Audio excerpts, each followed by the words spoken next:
Chapter 1. The Wall. He heard her cry every night for 30 days. On the 31st night, the crying went silent. That was the night he moved. The building at 714 Morrow Street had been erected in 1920, a walk-up of brick and bad plumbing in a city of rust and rain. Before that, there had been a boarding house. Before that, a row of workers' cottages. And before all of it, in 1709, there had been a farmhouse with a stone hearth and a family named Cassian. The family was gone. The farmhouse was gone, but Cassian came back. Every few years he took the third-floor apartment, stayed a month, sat in the dark, and listened to the sounds of a building standing on the bones of his first life. His court called it the King's Visit. Evangeline called it moping with architectural justification. Either way, they left him alone. This year, the visit was different, because this year, apartment 3B had a new tenant. She'd moved in on a Tuesday. 1 box, 1 backpack, 1 deadbolt. That night, the crying started. 30 nights, a raw, choked sound that came through the wall like a blade. He learned her grief the way he'd once learned the temperaments of his court, involuntarily and completely. By the 7th night, it had become part of his landscape, the city outside, his book, the silence of his long life, and the sound of her breaking. On the 31st night, nothing. Not peace. Absence. He waited 2 hours. He couldn't hear her heartbeat. He couldn't hear her breathing. He broke through the wall. The dust was still settling when she screamed. What is... You were quiet, Cassian said, stepping over the rubble. She was on a mattress on the floor, clutching a threadbare quilt, eyes enormous. Hazel, flecked with green and gold, wide with terror. Who are you? I am your neighbor. She stared at the hole, then at him. You broke my wall. Yes. You broke my wall. You stopped crying. People stop crying. That's not a reason to demolish someone's apartment. You also stopped breathing. I was asleep. You were not asleep. Your heart rate was wrong. She pulled the quilt tighter. How do you know my heart rate? He realized, belatedly, that this was not a question with a convenient answer. The walls are thin, he said. Not this thin. This thin is new. You just punched through brick. I pushed. The structural integrity was already compromised. Oh, was it? Was the structural integrity compromised? By what? Your fist? I will have it repaired, he said, and I will pay for you to stay somewhere safe until it is. You're offering me a hotel, after breaking into my apartment. Yes. Through the wall. Through the wall, yes. She stared at him for a long, brittle moment. Then something shifted. The terror cracked, and underneath it was something harder, something that had a spine. Turn around, she said. I'm sorry? Turn around.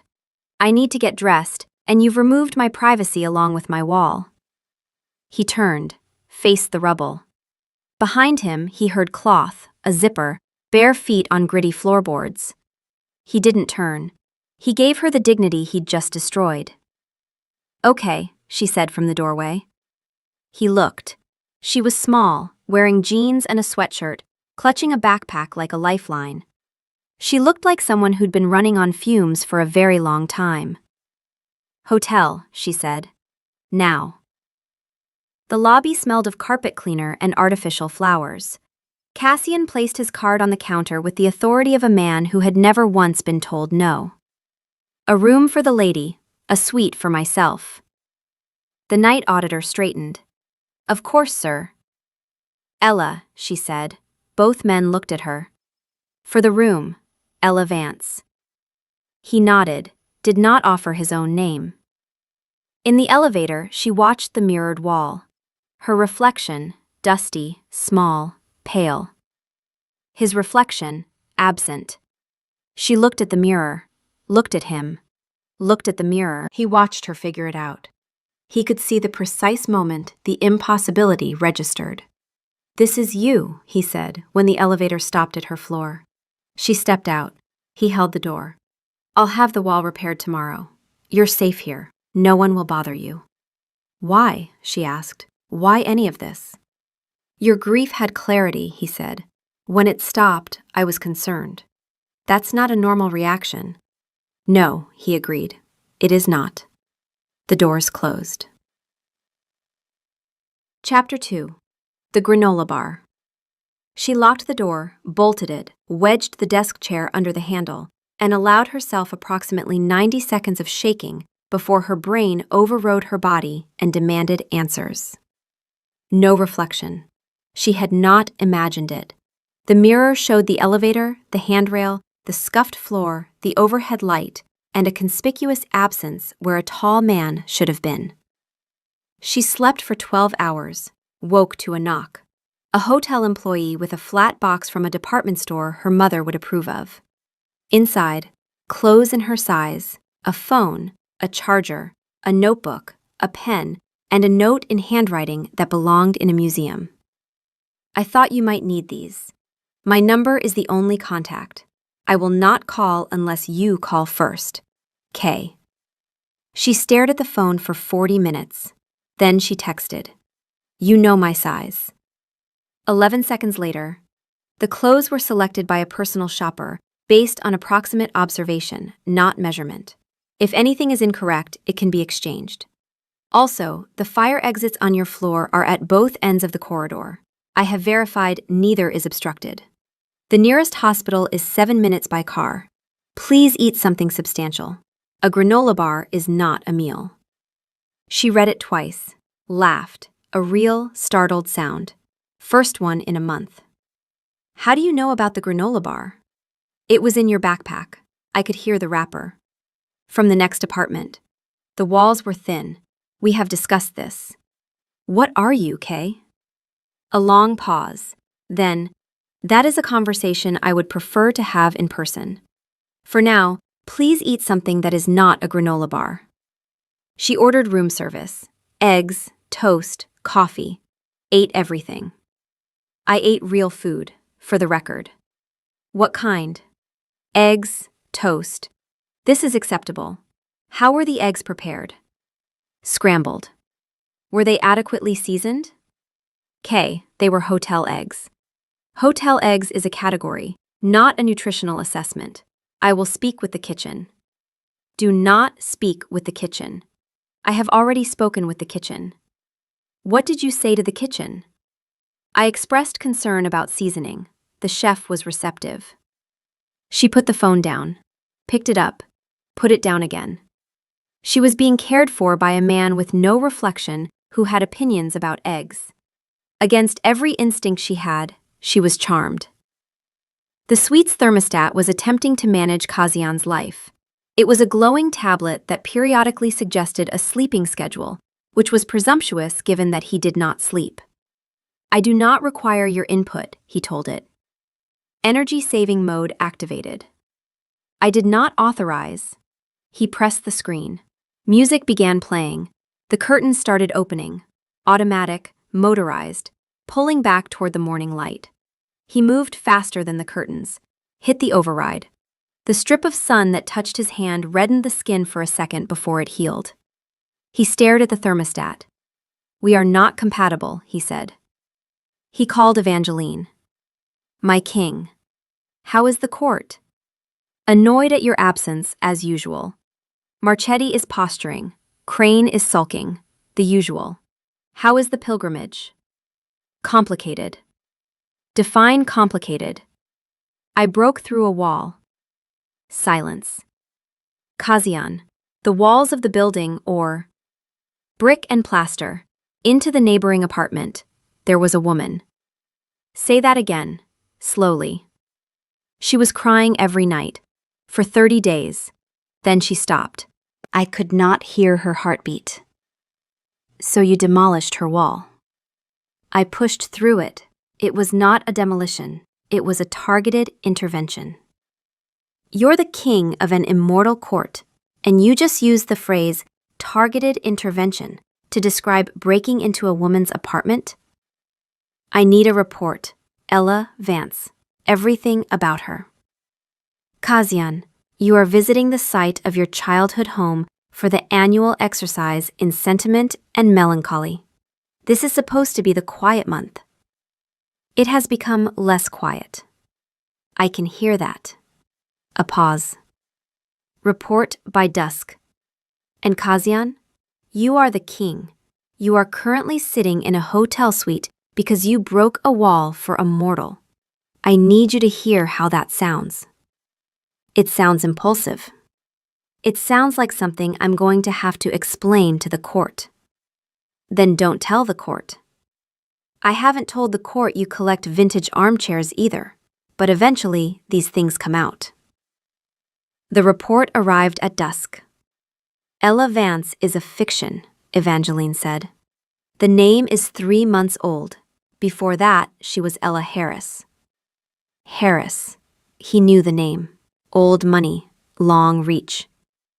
Daughter of Jonathan Harris, the merger marriage family. She was betrothed to the eldest Whitfield's son.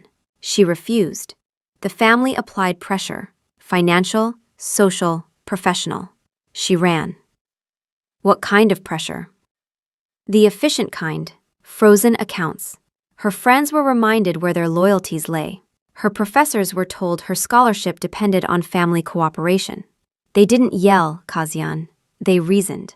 I've read the communications. They're clinical. Affectionate, even. The cruelty is in the pleasantness. He closed his eyes. He had seen dynasties operate like this for centuries. The calm, loving destruction of a person's choices. She's a luthier, Evangeline continued. She restores old instruments, cellos, violas, things with wood and 3 centuries of damage. She was working on a 17th century viola da gamba at the City Conservatory before she disappeared. Her professors used the word prodigy. Her family used the word hobby. The box of fine tools in her apartment. The books on stringed instruments by the mattress. Not a hobby, a vocation. A life someone had told her didn't count. Their investigators are still looking, Evangeline said. Quietly, persistently. I've misdirected them west, but Kazian, these are people with resources. They will find her eventually. Then we will ensure they find someone who is no longer afraid of them. A pause. That's an interesting pronoun, we. It is accurate. 3 days ago, you were sitting alone in the dark pretending a crumbling apartment was a substitute for therapy. Now it's we. The situation has evolved. I can see that. Another pause. Be careful with this one. She's not a project. She's not a court problem you can manage. I am aware. Are you? Because your track record with things you care about is, and I say this with 200 years of loyalty, not encouraging. He hung up. She was not wrong. Kay, your handwriting looks like it was taught by someone in the 1700s. He stared at the message. His thumbs hovered. 1734. So you're old. Yes. How old? Old enough that this building sits on the site of the house where I was born. 3 dots. Disappeared. Appeared. You're from here? The farmhouse was demolished in 1847. I come back sometimes. To a crumbling apartment where your house used to be. Yes. That is the saddest thing I have ever heard. It is not sad, it is maintenance. Maintenance. Of memory. Some things require returning to. She didn't reply for a long time. Then, yeah, I know what you mean. Chapter 3. The Cello. She called him the next morning. You don't have a reflection, she said. No preamble. No. And you can hear my heartbeat through walls. Yes. And you don't eat, you don't sleep, your skin is cold, your handwriting is from the 1730s. You can push through brick, and you were born in 1709. Correct. So you're a vampire? Yes. And you're, what? Living in a walk-up above the foundation of your childhood home for sentimental reasons? Yes. While also being, apparently, a king. Pause. How did you know that? The hotel staff call you sir, like they mean your majesty. The night auditor nearly genuflected. Your seneschal calls you my king, and you don't correct her. And you give instructions the way someone gives them who has never once been told no. I have been told no. When? I believe it was 1847. She laughed. He heard it through the phone, warm, surprised, alive. And something in his chest that had been still for a very long time shifted. Okay, she said. Questions. I expected questions. Do you eat? No. I can put food in my mouth. It serves no purpose beyond performance. Do you sleep? Not for approximately 200 years. What do you do all night? I sit, I read. I listen to the building. Sometimes I rearrange the bookshelf. For 200 years. The bookshelf benefits from regular reorganization. What do you consume? His jaw tightened. She couldn't see it, but she heard the pause, the careful spacing of his next words. Blood. I keep a supply. It is managed discreetly. From where? Medical sources, ethically acquired. I have not fed from a living person in a long time. How long is a long time for someone who is 317? Approximately 90 years. She was quiet for a moment. Can you go out during the day? No, sunlight is lethal. Lethal as in uncomfortable, or lethal as in fatal. Within minutes. The hotel's automated curtains nearly demonstrated this yesterday. The curtains tried to kill you? They opened without authorization. The thermostat and the curtain system appear to be in communication. I find this alarming. K. The smart home features are on the same app. I am aware. I have deleted the app. The app reinstalled itself. This is a hostile technology. She was laughing again. He could hear it, the specific vibration of someone trying not to laugh and failing. Can you come into someone's house without being invited? She asked. No. That rule is structural. It's not a choice. The threshold rejects me. I didn't invite you in. When you broke through the wall. You did not. The wall was not a threshold. It was a structural interior wall between two apartments in the same building, which I had already entered through the front door. The rule applies to private dwellings, not interior partitions. You found a loophole in vampire law. I found a structural technicality. Same thing. It is not the same thing. Loopholes imply intent to circumvent. I was acting on concern. You were acting on concern. Through a brick wall. The distinction is important to me. I'm sure it is. She paused. One more question. Yes. Are there others, like you, in this city? My court is elsewhere. I come here alone. But they exist. Your court. Other vampires. Yes, they exist. They are complicated. And they are not, at present, a concern. At present. At present. I want to see my apartment, she said. And I want to see yours. The wall was half repaired. Sergei's crew had rebuilt the brick, plaster was drying. Through the gap, she could see into his apartment, the armchair, the bookshelf, and leaning against the wall by the window, a case. What's in the case? She asked. A cello. How old? Older than I am. She was through the gap before he could respond, kneeling by the case with the sureness of someone who had stopped being afraid of this space. She opened it. The cello was beautiful and ruined.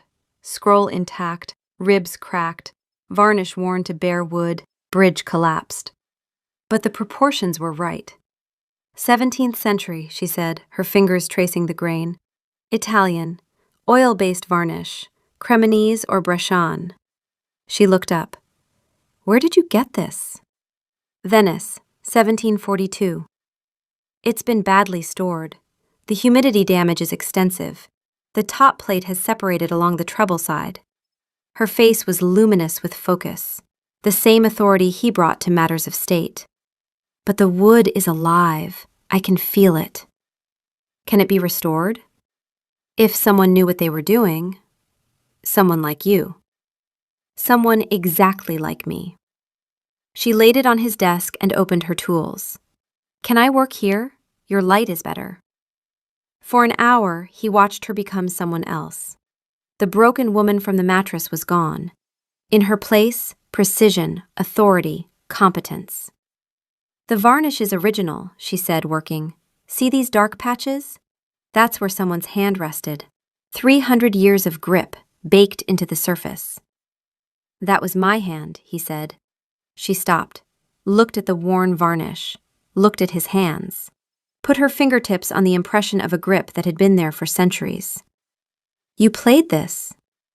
In another life. Why did you stop? After a certain number of years, everything becomes repetition. The same notes, the same resonances. Eventually, playing became indistinguishable from remembering, and I was not interested in remembering. That's the saddest thing anyone has ever said about a cello, and you've already set a high bar for sad tonight. I am aware. She picked up a small gouge and began working on the plate separation. The thing about restoration, you're not trying to make something new. You're trying to make something itself again. You work with the damage, the cracks, the wear, the neglect. Those become part of what it is. You don't erase them, you stabilize them. She looked up. He was watching her with something raw under the composure. I'm talking about the cello, she said. I know. Just the cello. Of course. The gouge slipped. The blade caught her thumb, a small cut, bright red. Kazian went still. Not the composed stillness, a different kind. Something very old and very dangerous, awake in the room. His eyes changed, dark brown ringed with amber. His hands gripped the desk edge. The wood creaked. Kay, she said. Give me a moment. Each word placed like a stepping stone across something deep. She watched. She waited. She didn't flinch. After 10 seconds, the amber receded. His grip loosened. The desk was dented.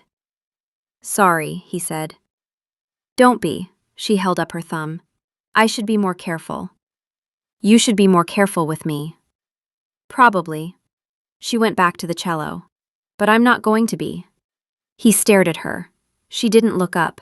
Her pulse, which he could hear, was elevated but not afraid. Not afraid. You are the most confounding person I have met in 300 years, he said. I get that a lot. Chapter 4. The Silence. They fell into a rhythm.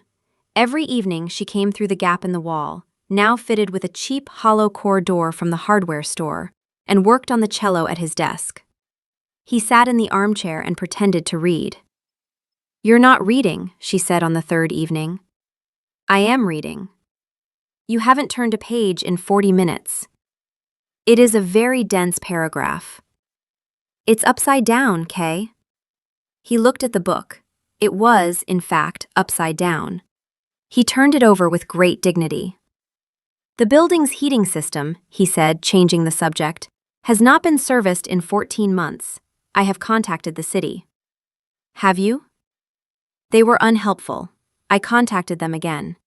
They suggested I speak with the landlord. I spoke with the landlord. He suggested I speak with the city. Kay. I am considering purchasing the building. You are not purchasing the building. The fire exits are substandard. The electrical wiring is original. Your apartment does not have a functioning smoke detector. I don't live in my apartment anymore. I live in yours. The words landed between them. She looked up from the cello. He looked up from the upside-down book. The cheap door between their apartments stood open, and neither of them commented on what she'd just said. The varnish is drying well, she said, going back to work. Good, he said, going back to not reading. On the 5th evening, she discovered he had ordered a humidifier. Kay, what is this? A humidifier, for the cello. I know what a humidifier is. Why is it the size of a small horse? The apartment's ambient humidity is 34%. You said the cello requires consistent humidity. I researched optimal conditions. The consensus was 45 to 55%. So you bought an industrial humidifier. It was the highest rated model. It's for a warehouse. This apartment is 400 square feet. I wanted to ensure adequate coverage. She stared at him. He stared back with the perfect composure of a man who had never once been wrong about a purchase. Return it, she said. I'll get a small one. This one has an app. Kay, you hate apps. The thermostat app tried to kill you. This app is different. It monitors humidity levels in real time. I have been checking it every 40 minutes. Every 40, she put down her tools. You've been monitoring the humidity of this apartment every 40 minutes? The cello is important to you. Therefore, the humidity is important to me. Therefore, the app is tolerable. She opened her mouth, closed it, opened it again. Then she did something he had never seen before. She crossed the room, took his face in both hands, her warm palms against his cold jaw, and kissed him on the forehead. You're insane, she said. I am thorough. Return the horse humidifier. I'll get a normal one. As you wish. On the 7th evening, he raised the subject of nutrition again. You had a granola bar for lunch. I had a sandwich and a granola bar. The sandwich was insufficient. It contained 3 ingredients. How many ingredients should a sandwich contain? I am not a nutritionist, but I have consulted one. You consulted a nutritionist about my sandwich. She was very helpful. She suggested a minimum of 5 food groups per meal. Kay, did you call a nutritionist and describe my eating habits?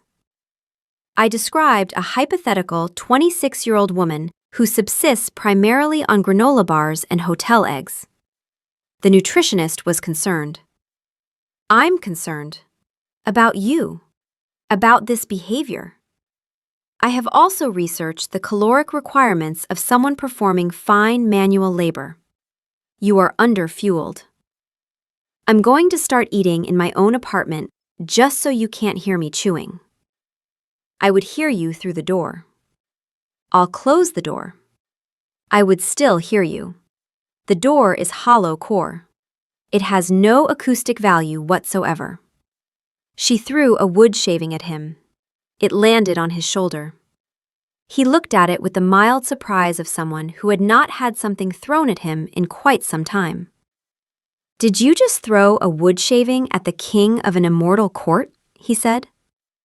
I did. I see. He picked it off his shoulder, examined it, and placed it carefully on the side table. I will note this for the record. Note away.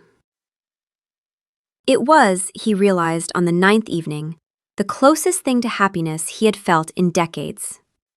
This, the sound of her working, the smell of old wood and fresh varnish, the steady percussion of her heartbeat, a rhythm he had never known he needed. Evangeline called at 11. Her voice was different. Not dry, not amused. Tight. Marchetti has made his move, she said. He's declared the Eastern Quarter autonomous. Crane is mobilizing. I have 60 armed on one side, 40 on the other, and a council chamber that smells like it's about to become a battlefield. Kazian's stillness changed. Ella, working on the cello's bridge, noticed. The air in the room shifted, like a barometric drop before a storm. How long, he said. Hours, maybe less. They need the king, Kazian. Not a delegate, not a message. You. In the chamber. Before midnight, or I cannot guarantee anyone survives this, including me. He closed his eyes. 300 years of this. The same feuds, the same factions, the same desperate, bloody mathematics of power. "I'm coming," he said. He hung up. Ella was watching him. Something had changed in the room. The man who'd been not reading his upside-down book was gone. The thing that stood up from the armchair moved differently, faster, harder. "What's wrong?" she said. "I have to go." "Now? It's 11 at night." "Now." He was at the desk drawer, taking out the signet ring. He put it on. The transformation was visible. The man who worried about fire exits and granola bars was gone. In his place was something older, harder, colder. "Kay, talk to me. What happened?" "A situation at court." "What kind of situation?" "The kind that requires my physical presence." "That's not an answer." "It is the answer I can give you right now." He pulled on his coat. Different coat. The one from the back of the closet, darker, finer. Court clothes. He was already a different person. "How long will you be gone?" she asked. He didn't answer. He was checking his phone, sending a message to someone, Evangeline, or someone else from his world. His face was the face from the first night. Unreadable, ancient, the stillness of a mountain. "Kay," she stood up from the cello. "How long?" "I don't know." He was at the door. He stopped.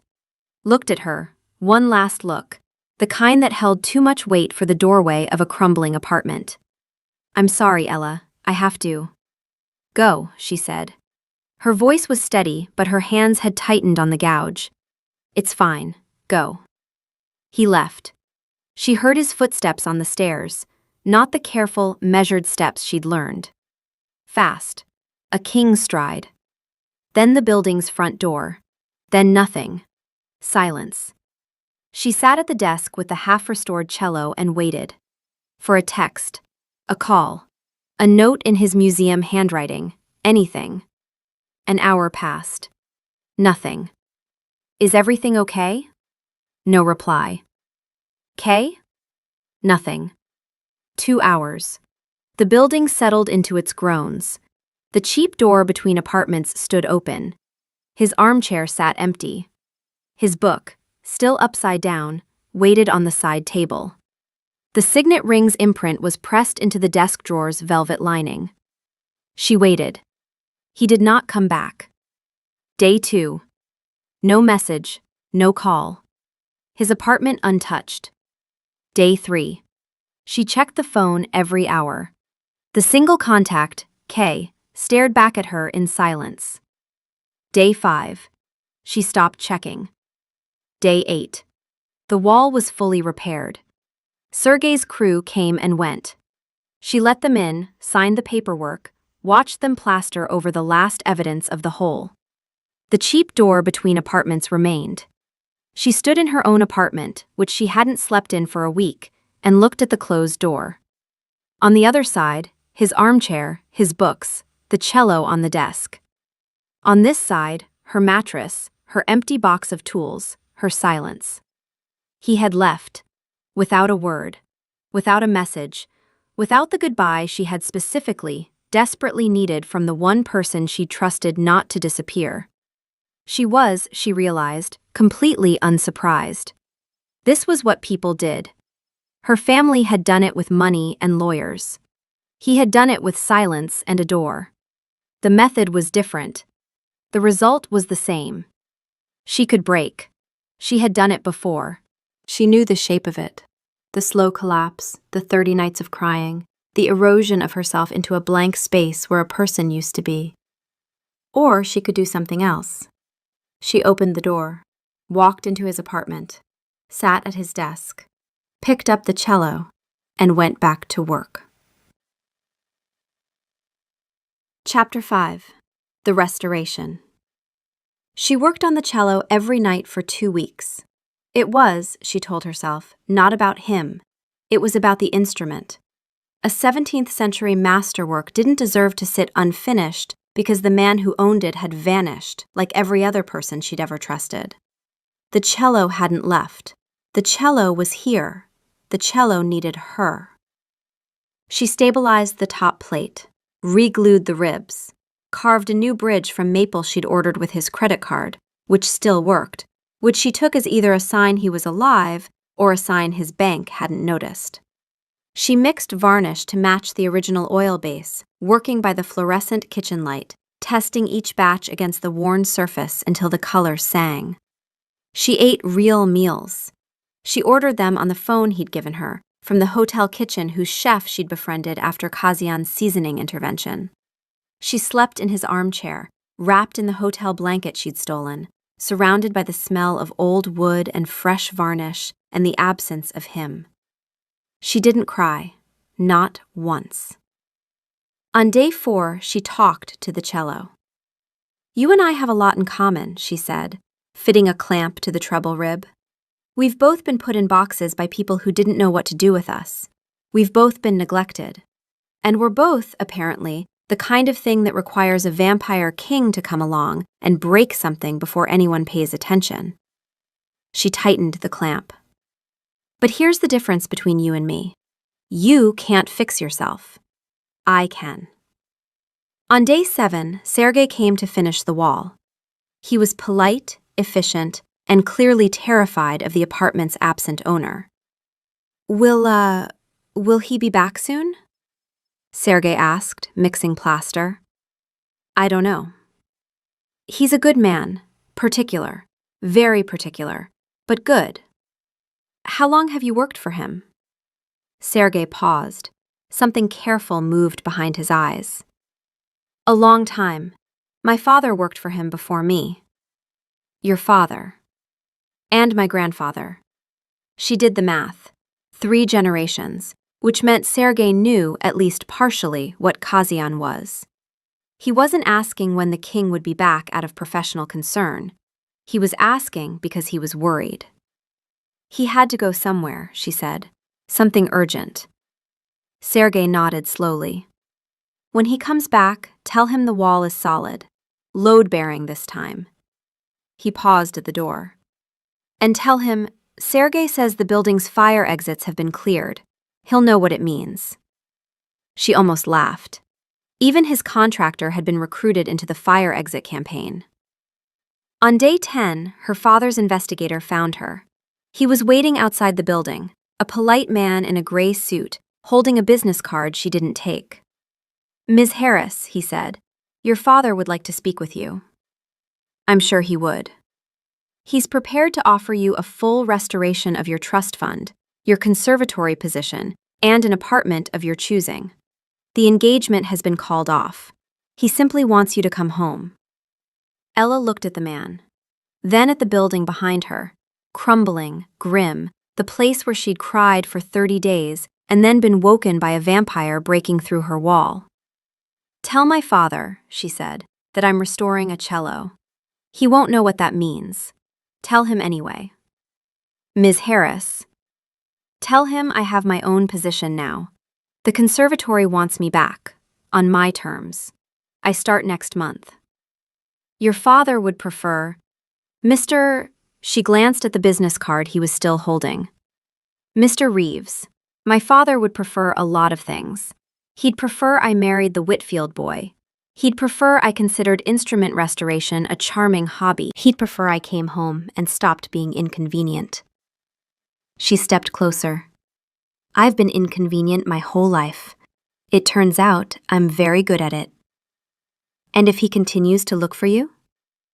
"Then he'll receive a very detailed package of financial records, communications, and one recording of him explaining, in his own calm voice, exactly how he intended to make my life unworkable. I've been carrying it since I left. Luthiers are detail-oriented." The investigator lowered his business card. "I'll convey your message, Miss Harris." "Vance," she said. "It's Ms. Vance now. And tell him that if he sends anyone else, I'll go to the press with the financial records I've been carrying since I left. He knows which ones." She smiled. It was not a warm smile.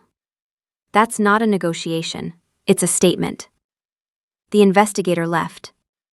She went upstairs and worked on the cello for 6 more hours. On day 16, she strung it. New strings, gut core, the kind that would have been used in the 17th century. She tuned each one by ear, her fingers finding the pegs, turning them in micro increments until the sound was right. The cello's voice came back slowly, thin at first, then richer, then full. The resonance filled the small apartment, bouncing off the walls, vibrating in the floorboards. She played a single note, held it, let it ring. The cello sounded like 300 years of silence ending. She set down the bow and sat in his armchair and looked at the instrument she had brought back to life. And for the first time in 16 days, she allowed herself to think, "Where are you?" He came back on a Tuesday. She heard the front door of the building, a sound she'd stopped listening for. Then footsteps on the stairs.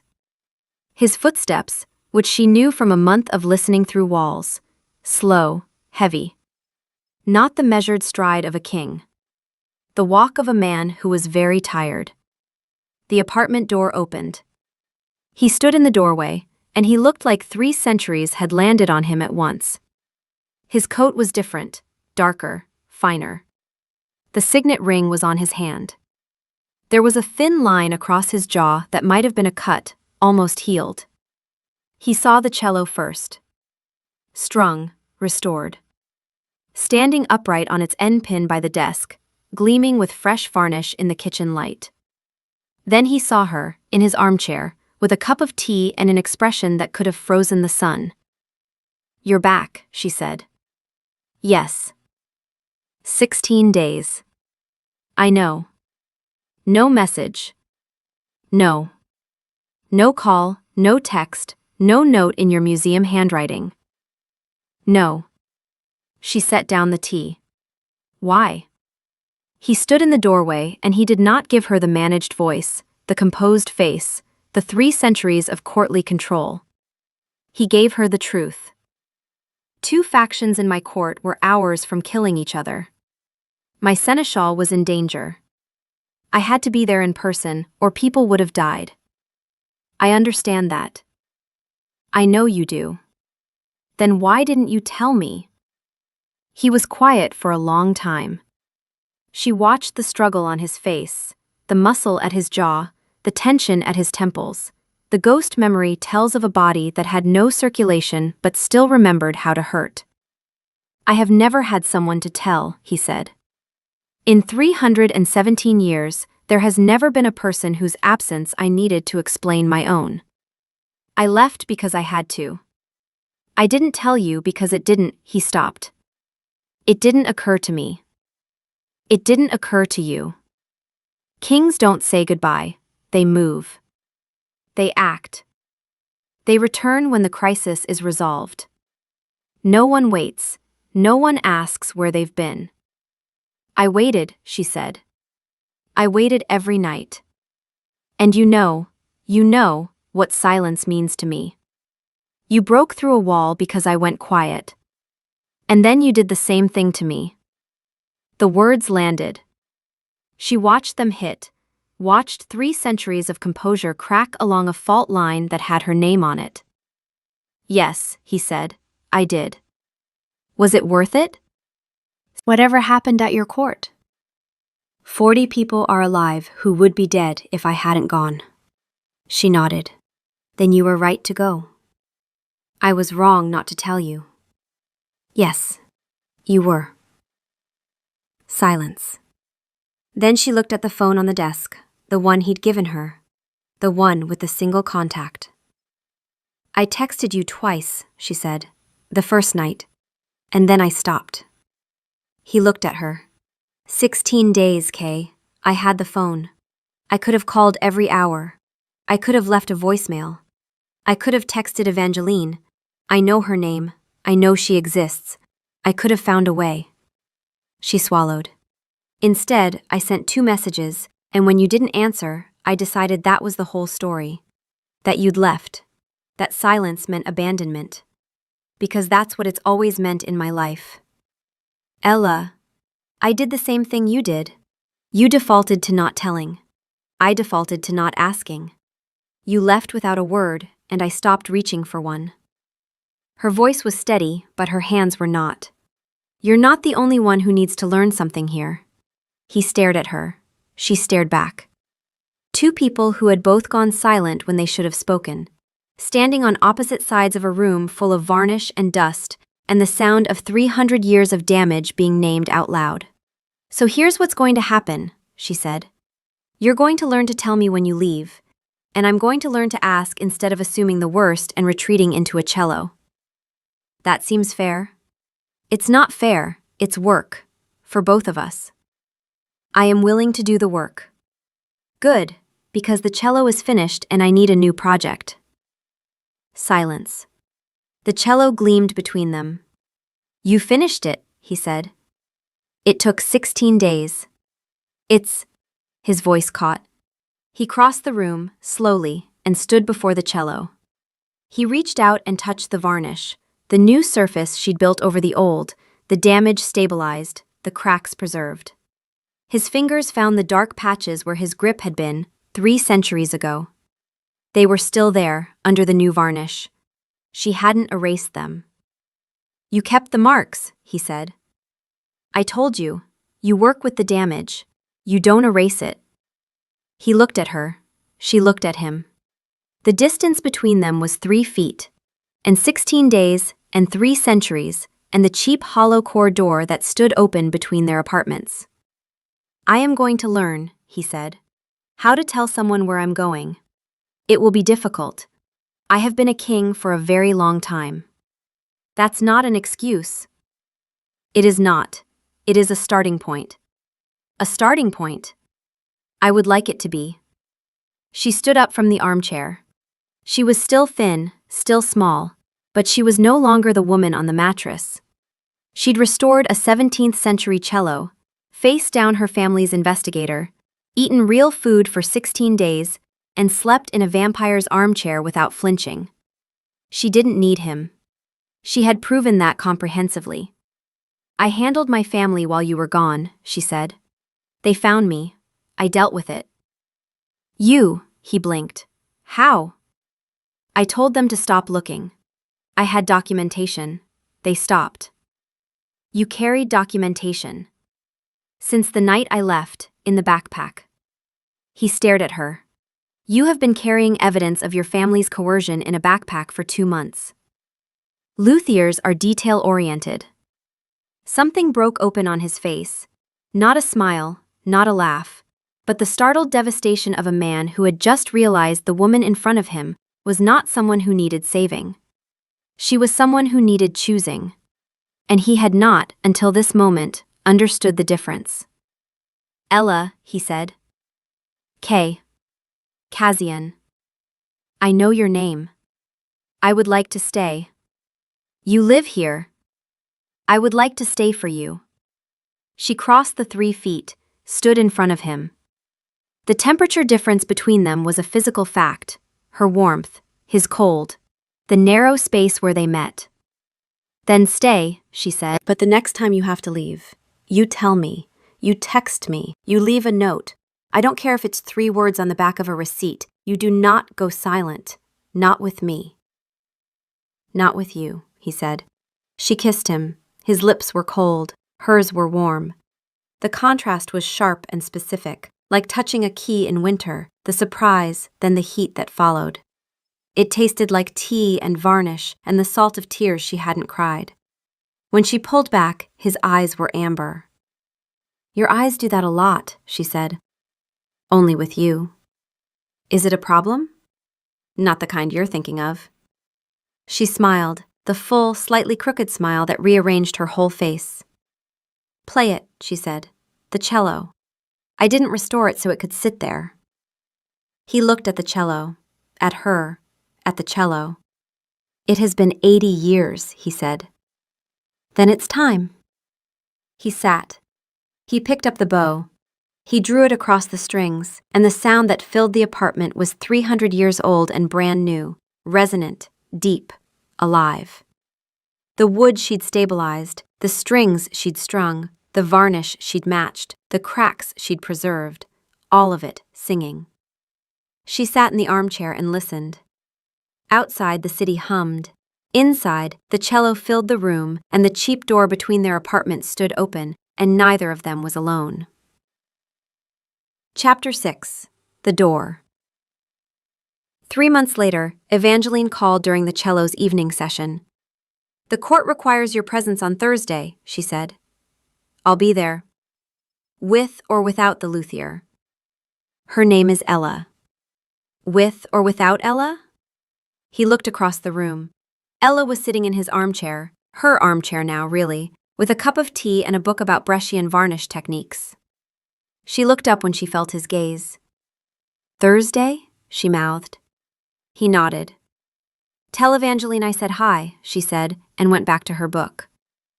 "She says hello," Cassian told the phone. "Charming. Thursday. Formal. The court will have opinions about a mortal in the chamber."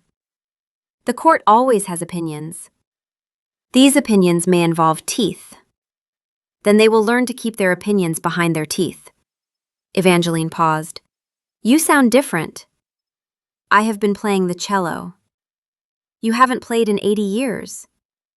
"I have been informed that sitting in the dark with a book you're not reading does not constitute a personality." "By whom?" "By Ella." "I like her already." He hung up. Ella was watching him, with the expression she wore when she'd finished examining something and reached her conclusion. "You're going to introduce me to your vampire court," she said, "if you're willing." "Will they try to eat me?" "No." "Will they want to?" "Some of them." "And you'll stop them?" "I will stop them. But you should know, you are choosing to walk into a room full of predators. The danger is real. I will not pretend otherwise." She set down her book. "I walked into an apartment with a predator who'd just broken through my wall. We're past the danger conversation." "This is different. There will be many of them." "And there will be one of me. I'm used to those odds. Ask my father." "Your father's people did not have enhanced hearing, superior strength, and a biological imperative to feed on your blood." "No, they had lawyers. I'm not sure which is worse." He did not smile, but the muscle at the corner of his mouth twitched, the ghost of one. "I have concerns," he said. "You always have concerns." "These concerns are specific. The court chamber is underground. The ventilation is poor. The staircases are stone and uneven. I will need to review the emergency exits. K. There are 300 vampires in active court membership. I know the temperament of approximately 260 of them. The other 40 are variables. K. Marchetti's faction is still resentful. Crane's people are watching. There will be at least 4 separate individuals who will test you within the first hour. They will be polite. The politeness is the weapon. Kazian, she put down her tea. I grew up in the Harris family. Polite weapons are my native language. He looked at her. She looked at him. The cheap door between their apartments stood open, and he realized, with the particular clarity of a man who had lived long enough to recognize the exact moment a thing became irreversible, that she was not afraid. She had never been fragile. She had been grieving, which was different. And now she was done grieving, and what remained was a woman who could restore antique cellos, dismantle dynasties with a folder of documentation, and look a 300-year-old predator in the eye while drinking tea. Thursday, he said. I'll need a dress. I'll buy my own dress, Kay. Of course. With my own money, from my own account, which I reopened last week. You reopened? I'm a luthier. I have clients now. The conservatory wants me back, on my terms. I start next month. He stared at her. She smiled. You didn't know, she said. I did not. Good. Now you know what it feels like to find out someone made a major life decision without telling you. He opened his mouth, closed it, opened it again. That, he said, was deliberate. 317 years old and he's finally learning. The wall at 714 Morrow Street was fully repaired. You would never know it had been destroyed. But the door stayed, the cheap, ugly, hollow-core hardware store door with no proper handle, set into the wall between their apartments. Kazian had offered to replace it. Mahogany, oak, proper hinges. No, Ella had said. I like it ugly. It reminds me. Of what? Of the night someone broke through a wall because they couldn't stand the silence. The door stayed open. It was always open. On one side, his apartment, his armchair, his books he was now actually reading. On the other, her apartment, her tools, her client's instruments waiting for her attention. Between them, the cello, restored, standing in the corner, played every evening by a man who had stopped playing 80 years ago and started again because a woman had told him it was time. Some nights, she worked late. He could hear her, the scrape of a blade, the careful tap of a chisel, the sound of someone building something. He sat in his armchair and listened, and the silence between them was not empty. It was full. It was the silence of two people who had learned, separately and together, that some things, old things, broken things, things the world had given up on, were worth the patience of restoring.